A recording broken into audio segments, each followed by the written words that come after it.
정치 톡톡 시간입니다. 노태원 기자와 함께합니다. 어서 오십시오. 국민의힘 전당대회 최고위원에 출마한 태영호 의원과 관련해서 말이 많습니다. 4.3 제수 사건, 이거 관련해서인데 어떤 거였습니까?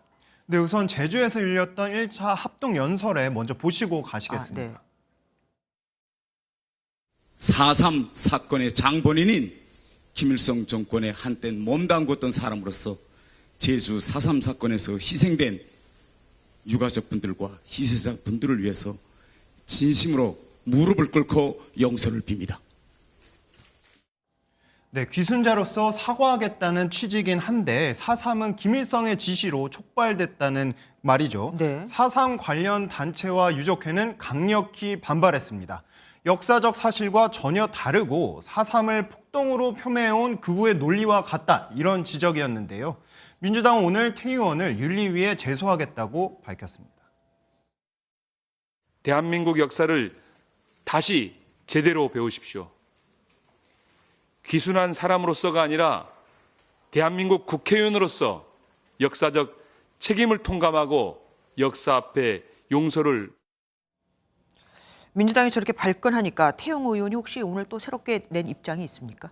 네, 태 의원은 오늘 연설의 직후에도 북한 대학생 시절부터 그렇게 배웠고 지금도 생각에 변함이 없다, 이렇게 말했습니다.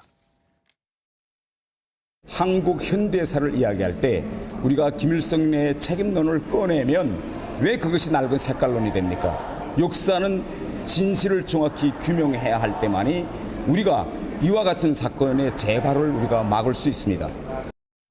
네, 또 자신의 발언 취지는 좌우 충돌 과정에서 억울하게 희생된 분들의 상처를 보듬는 게 필요하다, 이런 거였다고 설명했습니다. 하긴 김대중 전 대통령도 시작은 북한이었지만 그 과정에서 선량한 시민들이 너무 많이 희생됐다라고 하기도 했었습니다.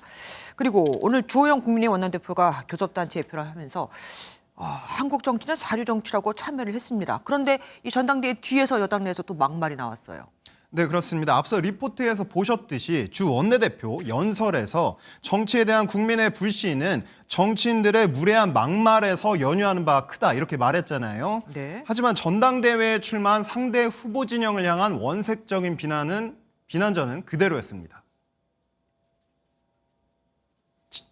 네, 친윤계 김정재 의원이 친이준석계 천하람 당대표 후보를 향해 원래 겁먹은 개가 많이 짖는 법 아니겠나라고 하자 천 후보가 SNS를 통해 개가 짖어도 기차는 간다, 이렇게 설전을 벌였고요. 이준석 전 대표와 친윤계 유상범 의원 사이 또 다른 설전도 벌어졌습니다. 유 의원이 이 전 대표를 향해 숨어있다가 선거가 있으면 연탄가스처럼 나타난다고 비판하자 이 전 대표는 이에 질세라 연탄가스를 쐬고 바퀴벌레들이 못 참고 튀어나올 때 가장 보람을 느낀다, 이렇게 맞받은 겁니다. 야, 개, 연탄가스, 바퀴벌레. 참 막말 많네요. 지난주 도이치모터스 주가 조작 사건과 관련해서 1심 판결이 나왔습니다. 권오수 전 회장에 대한 거지만 이거를 두고 김건희 여사와 관련해서 민주당과 대통령실이 서로 다른 말을 하고 있어요. 네, 그렇습니다. 민주당이 주장하는 걸 먼저 살펴보겠습니다. 우선 판결문에서 김건희 여사의 이름이 37번, 김 여사의 어머니 최은순 씨의 이름이 27번 언급된 점을 거론했습니다. 판결문에도 37번 김건희 여사의 이름이 언급되었습니다. 김 여사의 어머니 최은순 씨도 판결문에 27번이나 언급되었습니다. 공범 의혹이 제기된 지 1년이 넘도록 서면 조사조차. 네, 그 다음으로 김 여사의 계좌 3개가 유죄로 본 주가 조작 거래 48건에 쓰였다는 점을 들기도 했는데요. 네. 이는 법원이 김 여사의 혐의를 인정한 것이라고 해석했습니다.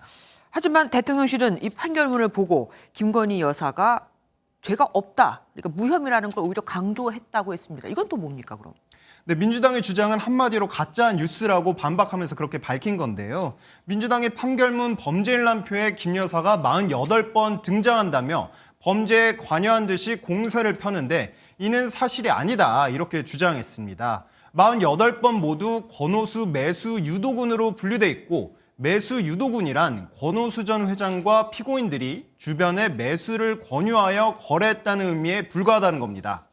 검찰 조사와 재판 과정에서 김 여사와 주가 조작 관련 연락을 주고받거나 공모하였다고 진술한 사람은 단 한 명도 없었으며 차명 계좌도 전혀 아니라고도 했고요. 그러면서 매수를 유도당하거나 계좌가 활용당했다고 해서 주가 조작에 가담한 것으로 볼 수 없고 오히려 무고함이 밝혀진 걸로 봐야 한다, 이렇게 강조했습니다. 네. 대통령실 핵심 관계자는 MBN 통화에서 이미 대선 과정에서 보도됐던 내용이고 박범계 법무장관 시절 수사 지휘권까지 활용해 2년여 수사한 사안이라며 특검을 하자는 민주당의 논리는 모순적이라고 강경한 입장을 밝혔습니다. 누가 보면 민주당 측하고 대통령실하고 서로 다른 판결문을 갖고 있는 줄 알겠습니다. 지금까지 노태영 기자와 함께했습니다. 고맙습니다. 안녕하세요. 김주하입니다. 공정하고 신속한 MBN 뉴스, 유튜브를 통해서도 만나보실 수 있습니다. 특히 더 많은 뉴스와 라이브를 보고 싶으시다면 오른쪽을 눌러서 구독하시면 됩니다. 어렵지 않죠? 빠르고 정확한 뉴스로 계속 찾아뵙겠습니다. MBN 뉴스를 시청해주신 여러분 고맙습니다.